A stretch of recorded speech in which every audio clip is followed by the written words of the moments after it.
Davis crew.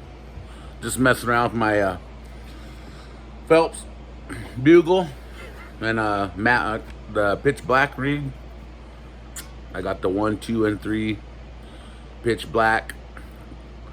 Just gonna go through on some how I bugle.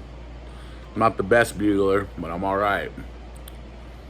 First, we're gonna go through just the regular pitches, how it should sound.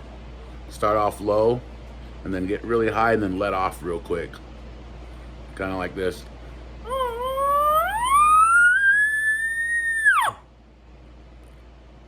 So it'll sound like this. This is without the seriousness or the realness in it.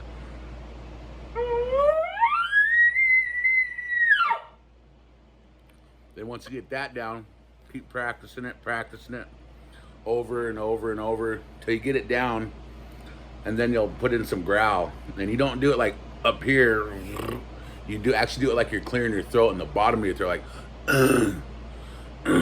like that, not the. So if you do that, it really makes your diaphragm, really shakes on your diaphragm, and it sounds kind of pitchy and sounds weird. But without the tube, it sounds like kind of like that. So and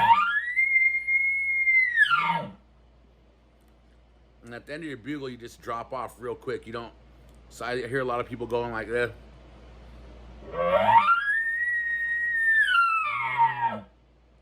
You don't want to do that. It doesn't really sound realistic. You want to just drop it off real quick. And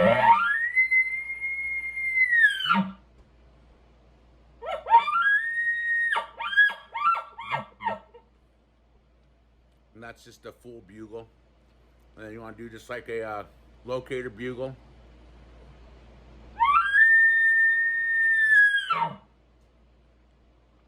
And that's what I usually do. Like I said, everybody does it different. And most of the time I'll just throw out a bugle without a chuckle, unless I get kind of the same response back.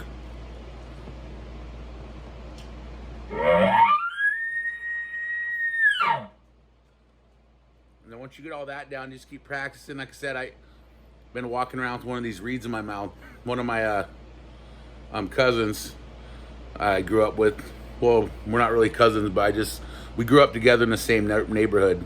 And he lived down the hill from me. He's older. He's kind of like older brother. And where we grew up, we all hung out. And my friend's older brother was my older brother. But he was really good at using a mouth reed. For years, I couldn't get it down. And I bought a power bugle. I don't know if you guys know what that is, but it's just it's really easy. It's kind of like the new Easy Bugle they made for Phelps, but it has a band on the top. And I got really good at that. I probably say I don't know, like out of people I know, I'm probably the best person on a power bugle. I can get it sound pretty realistic. And I couldn't get these for some reason. And anyway, my cousin, he was really good at these. And he said, yeah, you'll never get as realistic as you can with one of these, with that power bugle. So I started practicing with these, and I've been doing it now for probably 10 years, over 10 years. And what I did is I just bought one of these. I actually went over to this store. It was like a mile from my house. It was called Dale's Cashway. And it was a gas station / gun store / hunting store, fishing tackle. It was just a little store in the middle of nowhere, but it had everything you could think of: bows, guns, hunting gear, bugles. And I bought one of these, not these, a different style. I believe they're called Rocky Mountain elk bugles. They're pretty good too. But I bought one of these, and I just walked around. I was annoying everybody, and my whole family was just sick of it. But you know, for a couple years, I just walking around. I always had one of these, even at school, and I was just practicing, and finally got it down pretty good. And so now I'm just making a video on how I do it. And then once you get all that down after practicing, you can start trying to throw like the lip ball in there.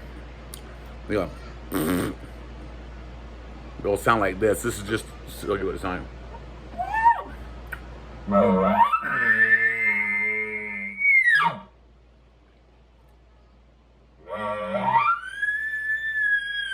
That's without it.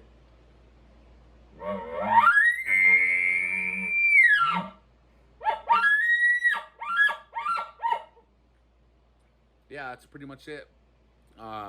This I like this particular reed though, the pitch black, because I can also make pretty good. It's a good universal, man. You could use it for cow calling and bugling. It sounds good both ways.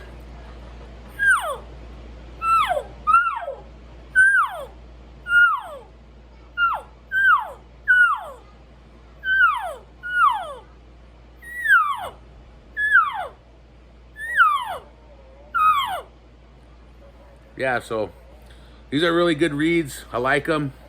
They're just right size. Some of those other ones, they're a little bit bigger. I don't know if it's because the top of my palate of my mouth is a little bit smaller. But some of those reeds I'll put in my mouth and it'll actually make me gag. I have to trim them down. And then, but if you trim them too small, you get airflow under your reed and over your reed at the same time. So you get a lot of wasted air. These ones happen to fit just right. I could just hold it.